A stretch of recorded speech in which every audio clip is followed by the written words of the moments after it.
Anti incumbency ప్రభుత్వ వ్యతిరేకత అనేది ప్రతి రాష్ట్రంలో మనం చూస్తూ ఉంటాం. కేంద్రంలో కూడా మనం చూసాం. ఎందుకంటే 2014లో 282 స్థానాల్లో గెలిచిన సీట్లు సాధించిన బీజేపీ ఆ తర్వాత 2019 ఎన్నికల్లో 303, రీసెంట్గా 240. ఎందుకంటే మోదీ 2 సార్లు పరిపాలించారు కాబట్టి కాస్త తగ్గింది అనే అంచనాలు వచ్చాయి.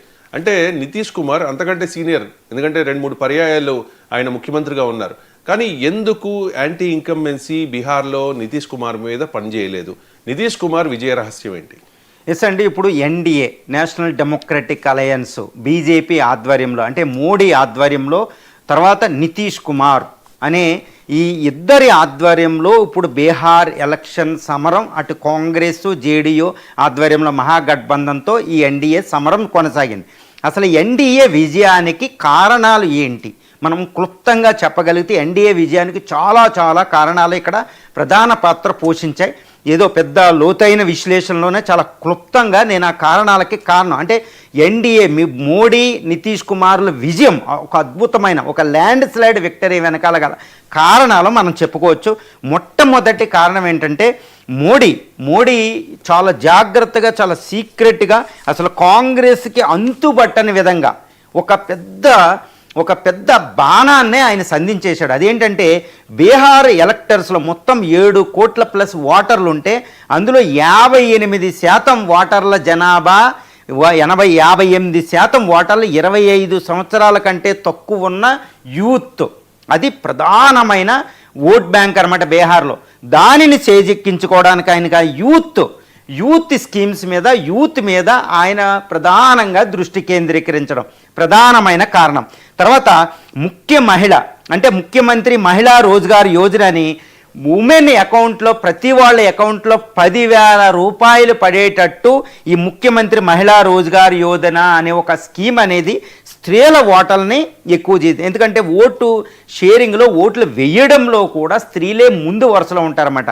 ఆ ఓట్ బ్యాంకుని చాలా యూత్ స్త్రీల మీద ఫోకస్ చేయడం మోడీ నితీష్ కుమార్ గవర్నమెంట్ పవర్లో ఉన్నదాన్ని అడ్వాంటేజ్ తీసుకోవడం అనమాట. ఈ 2 విజయానికి ప్రధానమైన పాత్ర పోషించాయి. ఇక్కడ ఆర్జేడీ కాంగ్రెస్ ఏమీ చేయలేని ఒక నిస్సహాయ పరిస్థితి మోడీ నితీష్ కుమార్ తీసుకురావడం అది ప్రధానమైన కారణం. ఇక రెండోది ఏంటంటే మోడీ జంగిల్ రాజ్ అంటే లాలూ ప్రసాద్ యాదవ్ కుటుంబం రబ్రీదేవి గారితో కలిపి లాలూ ప్రసాద్ యాదవ్తో కలిపి సుమారు 1.5 దశాబ్దాలు బీహార్ని వెళ్ళినప్పుడే బీహార్కి అధ్వాన్న పరిస్థితి వచ్చింది. ఒక ఆటవిక పాలన జంగిల్ రాజు వచ్చింది. మళ్ళీ ఈ జంగిల్ రాజుని మీరు కోరుకుంటారా? మా ప్రభుత్వంలోని ప్రగతిశీల అభివృద్ధి పదంలోని గవర్నమెంట్ని కోలుకుంటారా అని మోడీ ప్రచారం మాత్రం ఈవెన్ ఆపరేషన్ సింధూర్ జరిగే సమయంలో కూడా ఆయన బీహార్ నుంచే మాట్లాడాడు. బీహార్ని వేదికగా చేసుకుని పాకిస్తాన్ వార్నింగ్ ఇవ్వడం ఇలా ఒక అద్భుతమైన స్ట్రాటజీతో వెళ్ళేటప్పటికీ ఇటు తేజస్వి యాదవ్ వస్తే మళ్ళీ లాలూ అదేవిధంగా రబ్రీ ఆటవిక పాలన జంగిల్ రాజ్ రాబోతుంది అనేది ఒక రివర్బేషన్ క్రియేట్ చేసేసింది బీహార్లో అని చెప్పొచ్చు. ఓట్లు యాంటీ ఇన్కంబెన్సీ అంటే వ్యతిరేక ఓటును కూడా అధిగమించగలిగింది ఎన్డీఏ నితీష్ కుమార్ మోడీ పాలన అని చెప్పొచ్చండి. ఇది రెండవ కారణం. ఇక మూడవ కారణం ఏంటంటే రెండో ఫేజు అంటే 122 సీట్లకి రెండో ఫేజ్లో ఎలక్షన్ జరుగుతుంది కొన్ని గంటల వ్యవధిలో, అనగా నవంబర్ 11 ముందు నవంబర్ 10వ తారీఖున ఢిల్లీలో బాంబ్ బ్లాస్ట్ అనేది హిందూ ఓటుని కన్సాలిడేట్ చేసింది బీజేపీ ప్రభుత్వానికి అనుకూలంగా అని చెప్పొచ్చు. అది చాలా కీలక పాత్ర. అంటే మనం ఎవరూ కూడా దాన్ని ప్రత్యక్షంగా చెప్పలేరు, కానీ ఢిల్లీ బ్లాస్ట్ అంటే నవంబర్ 10వ తారీఖున నవంబర్ 11 రెండో ఫేజ్ ఎలక్షన్కు ముందు ఢిల్లీ బాంబ్ బ్లాస్ట్ అనేది ఎన్డీఏకి ఒక అద్భుతమైన అవకాశాన్ని క్రియేట్ చేసిందని చెప్పొచ్చు. దాని మీద కాంగ్రెస్ విమర్శలు కూడా మనం భవిష్యత్తులో మనం చూడొచ్చు. ఈ బాంబ్ బ్లాస్ట్ వెనకాల ఈ బీహార్ ఎలక్షన్ ముందు జరిగింది అనే ఒక అనుమానంతో ఎన్నో మనం చూడొచ్చు కూడా. ఈ విషయాన్ని మీరు చూస్తారు కూడా. ఇది ఎన్డీఏకి ఒక అద్భుతమైన అవకాశాన్ని క్రియేట్ చేసింది హిందూ ఓటుని కన్సాలిడేట్ చేయడం అని చెప్పొచ్చు. తర్వాత నాలుగవది ఏంటంటే ఒక పెద్ద కారణం అంటే బీహార్లో ఇంతటి విజయం నితీష్ కుమార్ 5వసారి ముఖ్యమంత్రి అవ్వడం, బీహార్లో మళ్ళీ ఎన్డీఏ ఆధ్వర్యంలో రావడం ఎవరు ఊహించుకోలేని ఒక విషయం అన్నమాట. ఎందుకంటే కాంగ్రెస్ చాలా కాన్ఫిడెంట్గా పోరాడింది. అయినా ఎందుకు అంటే ఆర్ఎస్ఎస్ బ్యాక్గ్రౌండ్. ఆర్ఎస్ఎస్ ఏంటంటే ఈ సంఘ పరివారం బీజేపీ వెనకాల ఒక అద్భుతమైన బ్యాక్గ్రౌండ్ క్రియేట్ చేస్తుందండి. ఒక బూత్ లెవెల్లో కింద లెవెల్లో అంటే ఆర్ఎస్ఎస్ బ్యాక్గ్రౌండ్ వర్క్ చేసింది బూత్ లెవెల్. ఇదంతా ఒక అద్భుతంగా వర్కౌట్ అయింది. హిందూ ఓట్ బ్యాంక్ని కన్సాలిడేట్ చేయడమే చాలా గుర్తుపెట్టుకోవాలి. ఎందుకంటే 17% ఓటర్లు మైనారిటీ ఉంటారు బీహార్లో, అయినా హిందూ ఓటర్లు మెజారిటీ. దీన్ని కన్సాలిడేషన్ చేయడమే ఇక్కడ ఆర్ఎస్ఎస్ పని దేశవ్యాప్తంగా కూడా. అది బీహార్లో, అది అంతకుముందు మోడీ 2014, మోడీ 2019లో విన్ అవ్వడం, తర్వాత మోడీ 2024 ఎన్నికల్లో కూడా ఎక్కువ ఓట్లు గెలుచుకోవడం, ఎక్కువ సీట్లు గెలుచుకోవడం లోక్సభలో. దీని వెనకాల ఆర్ఎస్ఎస్ పాత్ర బ్యాక్గ్రౌండ్ చాలా కీలకంగా ఉంటుంది. అది బీహార్లో కూడా ఇది జరిగింది. ఇది అతిపెద్ద కారణం. ఇది పరోక్షంగా ఇండైరెక్ట్గా ఉంటుందండి. It's an implied reason. But తర్వాత 5వ కారణం ఏంటంటే ఎంఐఎం, హైదరాబాద్ వేదికగా ఉన్న ఏఐఎంఐఎం, అసదుద్దీన్ ఓవైసీ ఆధ్వర్యంలోని ఏఐఎంఐఎం అనే దాన్ని బీజేపీ ఉపయోగించిన తీరును మనం ఇక్కడ చూడాలండి. ఎందుకంటే ఏఐఎంఐఎం అనేది లౌకిక పార్టీ, సెక్యులర్ పార్టీ అనుకుంటూనే అక్కడ secular party, secular Mahagathbandhan, secular అని చెప్పుకుంటే దానితో కలవకుండా విడిగా పోటీ చేసేటట్టు బీజేపీ పావులు కదపడం. దీనివల్ల ఈ ముస్లిం ఓట్ బ్యాంక్ అంతా చీలిపోతుంది. ముఖ్యంగా సీమాచల్ రీజన్ అనమాట. ఇది ఇంకా విపులంగా చెప్పవచ్చు. సీమాచల్ రీజన్లో విడిపోవడం వల్ల కాంగ్రెస్ మహాగఠబంధన్కి చాలా తీరని నష్టం జరిగింది. ఇప్పుడు చూడండి, 195, 243లో అత్యధిక సీట్లు అక్కడ రావచ్చు. కానీ ఈ మహాగఠబంధన్కి, ఎన్డీఏకి ఓట్ షేర్ చూస్తే ఎంతో డిఫరెన్స్ ఉండదండి. కాబట్టి ఈ యొక్క ఏఎంఐఎం ఓట్లు చీల్చేయడం, మైనారిటీ ముస్లిం ఓట్ బ్యాంక్ అనేది ఈ ఎన్డీఏ విజయానికి చాలా కీలకం అనేది ఇక్కడ మనం జాగ్రత్తగా చెప్పాలి. అది ఒక పెద్ద రీజన్. తర్వాత జన్ సురజ్ పార్టీ, ఇప్పుడు పీకే గారు, ఈ ప్రశాంత్ కిషోర్ గారి ప్రభుత్వాలు, ఎన్నో ప్రభుత్వాలు అధికారంలో రావడానికి ఉపయోగపడ్డారు దేశవ్యాప్తంగా.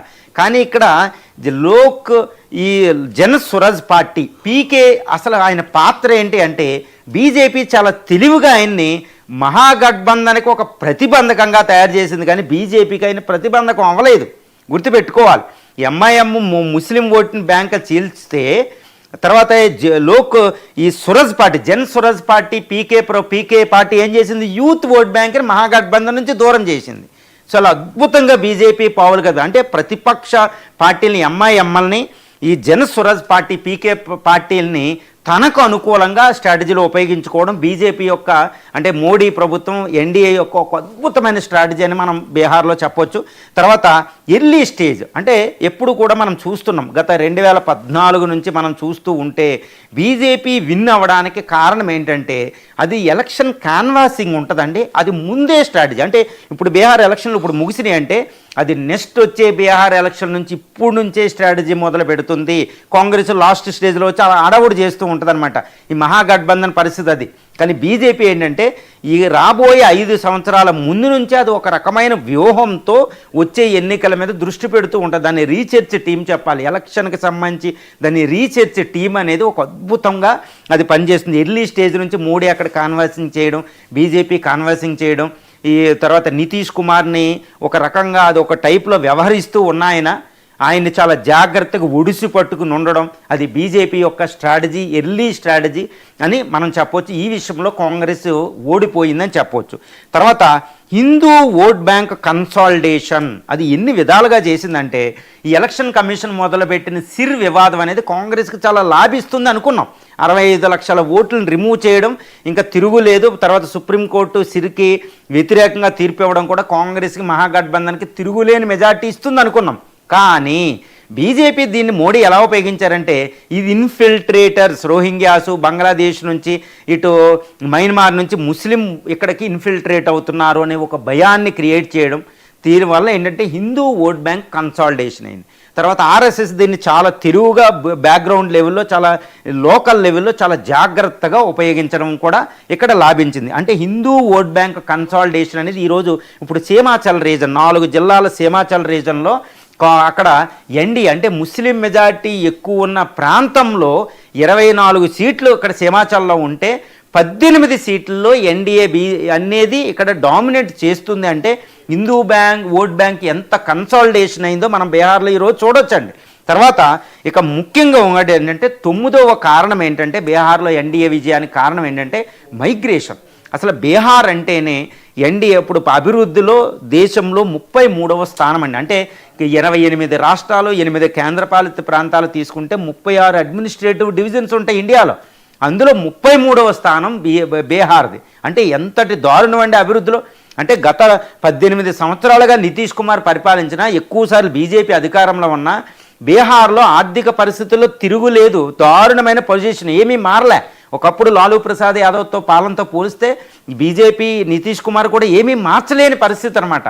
అంటే జంగిల్ రాజ్ ప్రభుత్వం ఉంది, కానీ బీజేపీ దీన్ని ఎలా ఉపయోగించిందంటే బీహార్ అంటేనే మైగ్రేషన్, అంటే యూపీకి వెళ్ళిపోవడం, పంజాబ్ హర్యానాలకి, మహారాష్ట్ర ఆంధ్రప్రదేశ్ లాంటి ప్రాంతాలకు బీహారీస్ వెళ్ళిపోతారు వ్యవసాయం కోసం, పశువుల కాపర్లుగా, లేబర్ కన్స్ట్రక్షన్ వర్కర్స్కి వెళ్ళిపోతారు. దీన్ని మేము అరికడతాం, మైగ్రేషన్ వెళ్లకుండా చేస్తాం అనుకుంటూ కాంగ్రెస్ చెప్పిన బీజేపీ చెప్పిందే ఎక్కువగా వినపడింది. ఈ 9 కారణాల వల్ల. ఇక 10వ కారణం ఏంటంటే మహాగఠబంధన్కి నేతృత్వం వహించిన రాహుల్ గాంధీ గారు ఈ బీజేపీతో తట్టుకునే విధమైన స్ట్రాటజీ, ఆర్ఎస్ఎస్ను తట్టుకునే విధమైన స్ట్రాటజీని అమలుపరచలేకపోవడం, ఈ జన్ స్వరాజ్ ఆయన కలుపుకోలేకపోవడం, ఎంఐఎం అంటే ఇప్పుడు చూడండి తెలంగాణ రాష్ట్రంలో ఎంఐఎం కాంగ్రెస్ సపోర్ట్ చేస్తుంది, మరి అదే ఎంఐఎం బీహార్లో ఎందుకు సపోర్ట్ చేయలేదు? ఈ విషయాన్ని మనం దృష్టిలో పెట్టుకోవాలి. అంటే ఇక్కడ కుదరలేదు. ఎంఐఎం కాంగ్రెస్ తెలంగాణలో సపోర్ట్ చేస్తుంది, మరి అదే ఎంఐఎంని రేవంత్ సపోర్ట్ తీసుకుంటే రాహుల్ గాంధీ గారు బీహార్లో ఎందుకు సపోర్ట్ తీసుకోలేకపోయారు? దానివల్ల సీమాచల్ రీజన్లో ఎంతటి నష్టం జరుగుతుంది.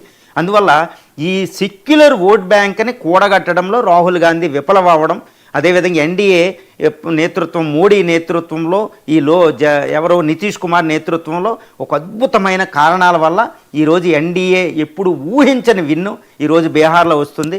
ఇది దేశంలో జరగబోయే రాజకీయ పరిణామాలు